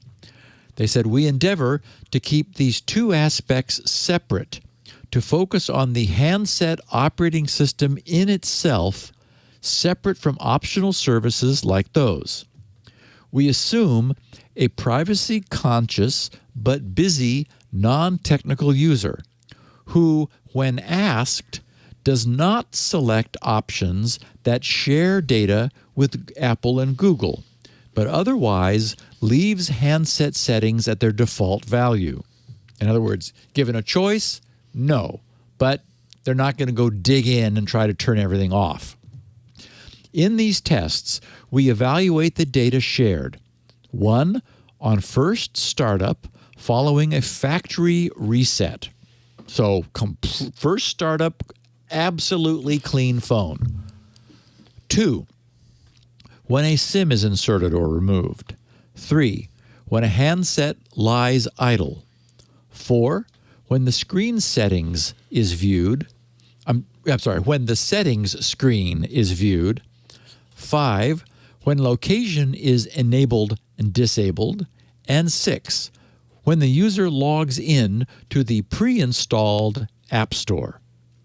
We note that these tests can be partly automated and used for handset operating system privacy benchmarking that tracks changes in behavior over time as new software versions are released. They said the following table summarizes the main data that the handsets send to Apple and Google. And there's then a multi-column chart with 2 lines, Apple iOS on the top line, Google Android on the second line. And pretty much everything is the same, although Google does not have location checked where Apple does, nor local IP address, which is interesting, not being collected, whereas it is on iOS. And then device Wi-Fi MAC address not sent by Apple, apparently is by Google, and nearby Wi-Fi MAC addresses not being sent by Android is being sent by the iPhone. So otherwise, IMEI, hardware serial number, both of them, SIMs, both of them, phone numbers, that kind of stuff, basic underlying cellular technology you can imagine needing to be sent. And they said this data is sent even when a user is not logged in. And they said, indeed, even if they have never logged in. In addition to the data listed in this table, iOS shares with Apple the handset's Bluetooth unique chip ID, the secure element ID, which is associated with a secure element used for Apple Pay and contactless payment. And as we know, the secure enclave is like everything. And the Wi-Fi MAC addresses of nearby devices. In other words, of other devices in a household of the home gateway. And of course, we know that Wi-Fi is Ethernet. And Ethernet is uses IP packets contained in Ethernet packets, and that the Ethernet system uses MAC addresses in order to address the packets on the Ethernet. So you're getting a huge amount of information. They said when a handset's location setting is enabled, these MAC addresses are also tagged with their GPS location. And it takes only one device to tag the home gateway MAC address with its GPS location, and thereafter the location of any other devices reporting that MAC address to Apple is thus revealed, right? By social graphing, connectivity graphing. Also, note that sharing of these Wi-Fi MAC addresses allows linking of devices using the same network, in the same household, same office, same shop, cafe, whatever. And so the construction of a social graph over time and place.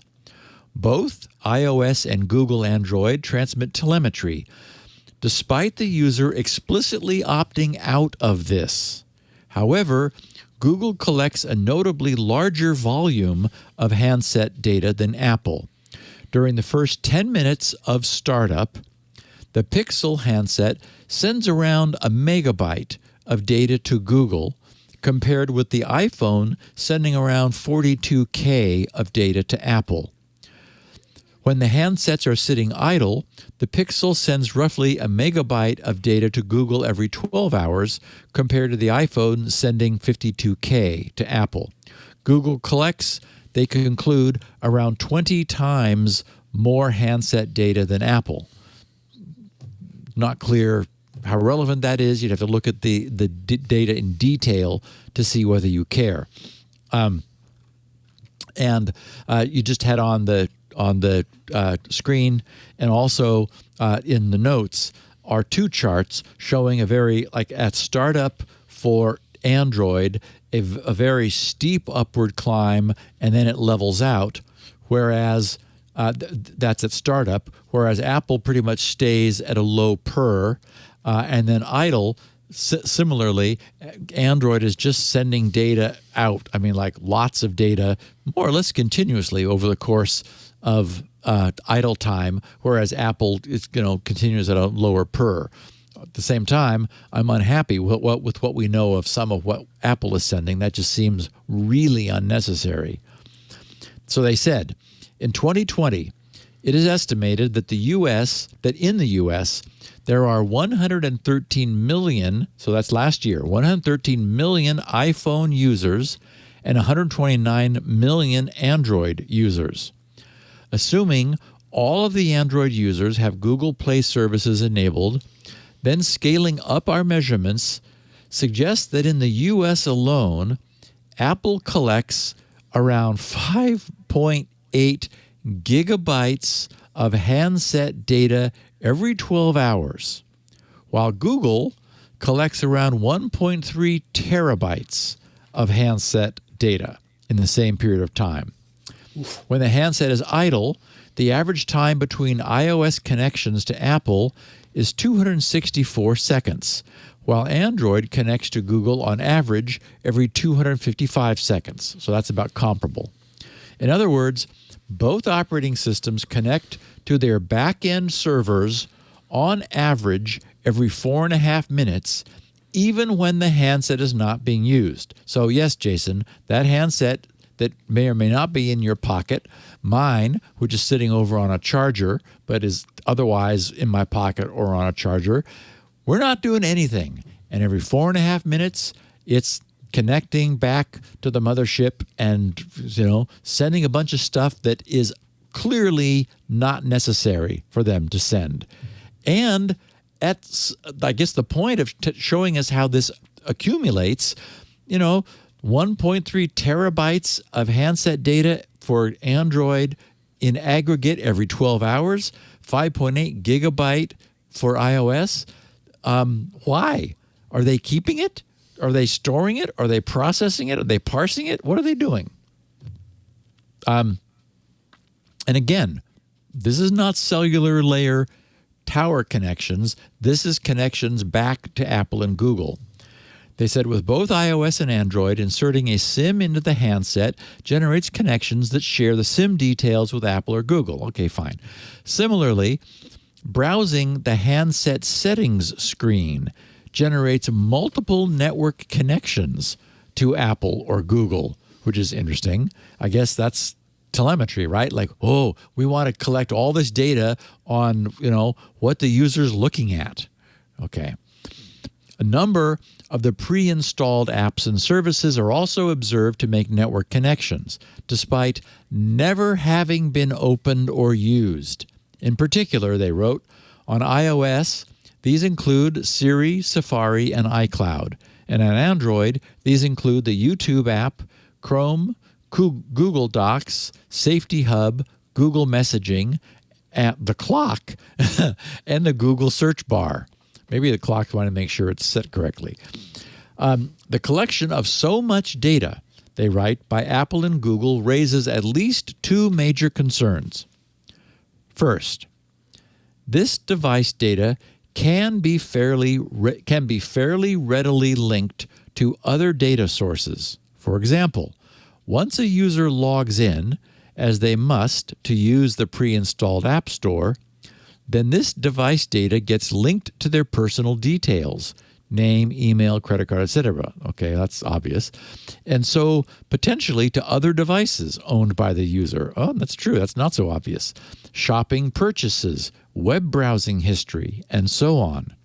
This is not merely a hypothetical concern, since both Apple and Google operate payment services, supply popular web browsers, and benefit commercially from advertising.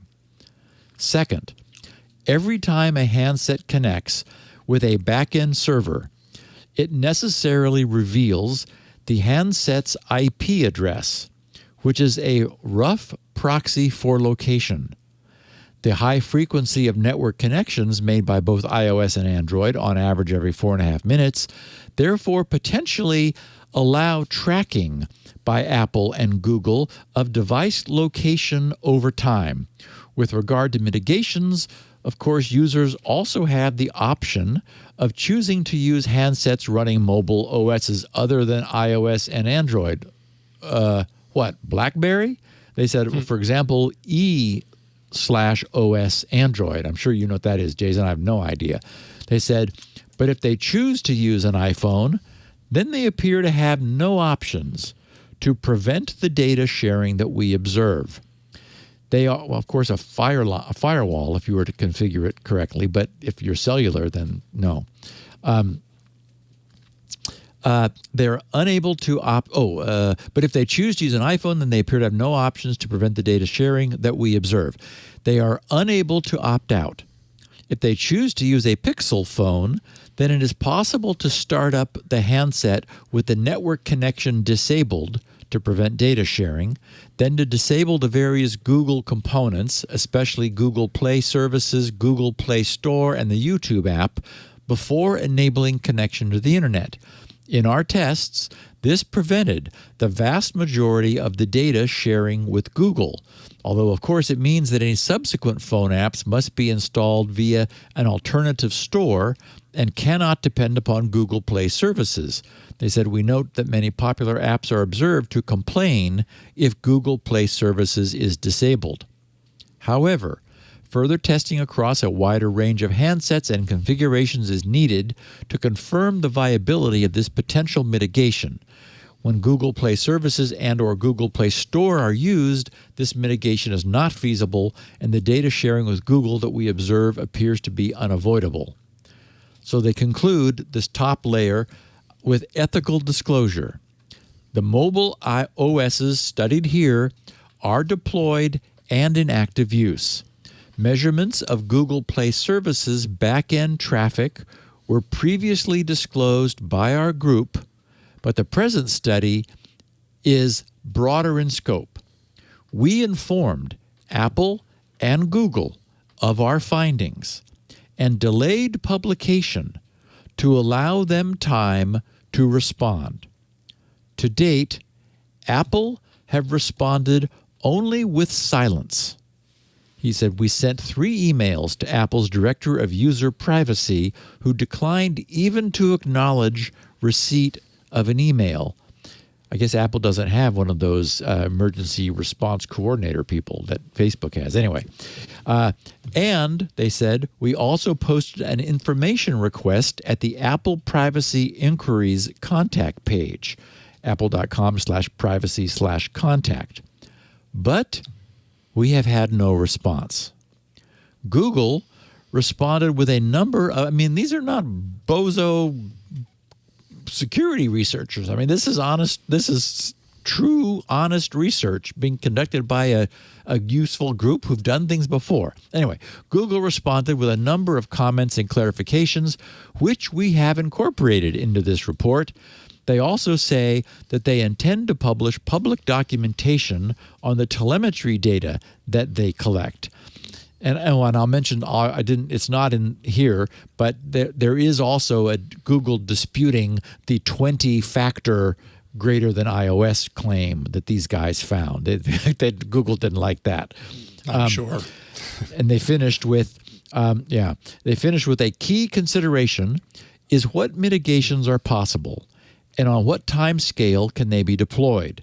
It seems likely that any changes to Apple iOS or Google's Android, even if they were agreed upon, will take a considerable time to deploy while keeping handset users in the dark for a long, open-ended period, which seems wrong.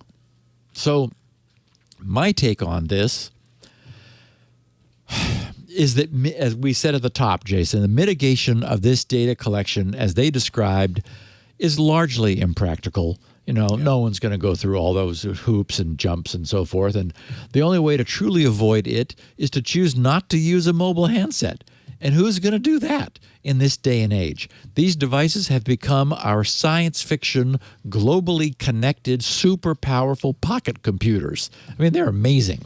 But they're also inextricably tethered to their mothers, and there's no breaking that bond. We know that all of the privacy downside the researchers painted for us is completely feasible. We don't know what's being done with the data. Why is Apple sending back all the MAC addresses of the other devices that it sniffs in our environment? That just seems gratuitously unnecessary. Are Apple and Google actually performing all of that linking to build sophisticated social graphs or device proximity connection histories, at a low level that's inaccessible to us? They certainly could be. Sharing our phone's IMEI and SIM serial number seems benign and likely necessary to provide the services we need. But there's really no way to characterize the aggregation and forwarding of every MAC address within the phone's reach on an ongoing active basis as anything less than surveillance. Apple may boast, and they certainly do, and use it as a selling factor, that they are unable to see inside a locked phone. But they certainly have the ability to tell law enforcement everything that iPhone has seen, everyone it's been near to, what the proximity patterns are, its location history through time. And that's a pretty serious encroachment into every iPhone user's privacy. I won't be giving up my phone, and I'm sure that very few will. No one, probably. But it might behoove us to keep in mind that we are each carrying a little spy in our pocket. Indeed. And you mentioned earlier, or rather the report mentioned E/OS. That's it's more like an open source. There's open source versions of Android that are de-Googled entirely, and that's one of them. Basically removes Google entirely, and my Google just fired off, entirely from the phone. So you don't have any of the services. You don't have any of those like interlocking pieces. You also don't have the Play Store. There are ways with Android to basically remove Google from the equation for the most part. But only certain people are going to even be aware to do that, or certain people are even going to care enough to do that. A lot of people, I think, nowadays have just kind of resigned themselves to the fact that, yeah, you know what, like this is just the cost of doing business. The cost of having a smartphone that does all the things I want it to do is that it collects this data. And I'm not even so sure that that data collection is nefarious, but whatever, it's already done. And it's too late to put it back, you know? Yeah. I don't know. Yeah. There's a lot I of guess that happens. One of the things that we've been talking about recently is the tech savvy social responsibility to protect those who cannot protect themselves. And so, you know, for example, web tracking, we talk about web browser tracking. Well, all the techies know about web browser tracking. Most users don't. So, you know, as techies, don't we have an obligation to make the world safer for everybody, even if they don't have all the details about how this happens? And, you know, I think there's a useful case to be made for the fact that, this should be fixed. Yeah. And if nothing else, Apple should tell us why you're collecting all this. You're doing it behind our backs. There's no disclosure of this. What are you doing with it? And, you know, I would argue if we knew, then that would be fine. Yeah.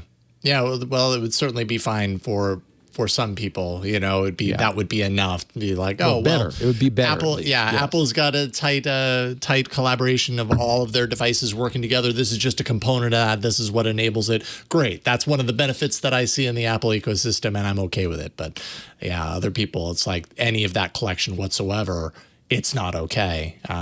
That's part of the big challenge too, right? There's just so many varying degrees of comfort level with people and their data right now.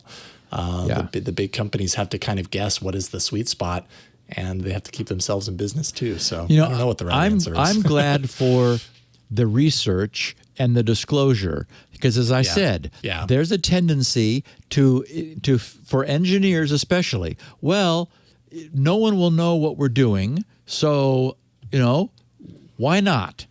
You know, we got lots of bandwidth. We got lots of storage. We got, you know, maybe we'll be able to use this someday. Maybe we'll do something. So why not?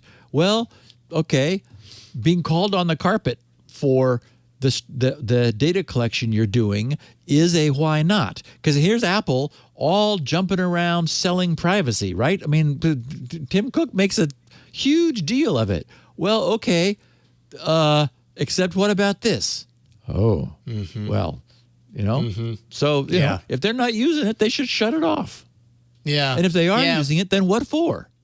Yeah, and what you just said there, for whatever reason, I hate that thought of like, we're collecting the data because we can, not because we have any use for it now, but we might have use for it later. I feel like that's a Pandora's box that you open up, and that leads to potentially very bad things down the line. So absolutely right to scrutinize. Indeed. Good stuff, Steve. Appreciate all that you do and keeping us all informed on all of this. Everybody who wants to follow what Steve is doing even closer can go to grc.com. Everything that Steve's up to can be found over there. Of course, SpinRite, which we didn't talk about today, but it's an awesome hard drive recovery and maintenance tool. You can get your copy there. Information about Squirrel, audio and video of this show found at grc.com. Also, transcripts of this show can be found over there. You've got a lot going on at grc.com, and everybody should check it out. So please do. If you want to hit our site for this show, pretty easy to find, twit.tv/SN for Security Now. We host audio and video versions of this show, ways to subscribe to the podcast, jump out to YouTube if you like. It's all there. We do record this show. Well, normally Leo records it. Today I am with Steve, but we record every Tuesday starting at 1:30 p.m. Pacific, 4:30 p.m. Eastern, 21:30 UTC. And you can check it live if you like, twit.tv/live. We record. We've got an active chat audience who's been participating throughout this entire show behind the scenes as well. But we've reached the end of this episode, Steve. Thank you so much for letting me join you on today's episode. Appreciate it, man. Great to have you, Jason. And we'll see you next time Leo wanders off somewhere. That's right. That's right. I will happily fill in for Leo next time. And Leo and Steve will see you next time, next week, on Security Now. Bye-bye, everybody. Bye. Hey, I hope you enjoyed that podcast episode. If you would like to check out more about tech news, then you should check out Tech News Weekly with me, Micah Sargent, my co-host Jason Howell, where we interview the people making and breaking the tech news every week. Security Now.